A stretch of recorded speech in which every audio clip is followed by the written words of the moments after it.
Based sa aking pag-experience na pagbababoy, first timer ako bilang isang hog raiser. Paano mo malaman kapag buntis na yung baboy mo? Madalas nakaganito siya yung possession niya. Ayan. Tapos yung dede niya, palaki ng palaki. So, ayan, yan yung na-experience ko bilang isang bagong hog raiser. So, ito 90 days. Ito 103 days.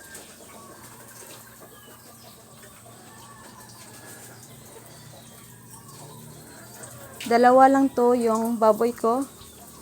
Kasi bali backyard lang to. Sa likod lang to ng bahay. At hindi gaano kalaki yung space. At sa mga nagtatanong paano yung tae, yung amoy, don't worry. Ayan, mayroon siyang poso negro.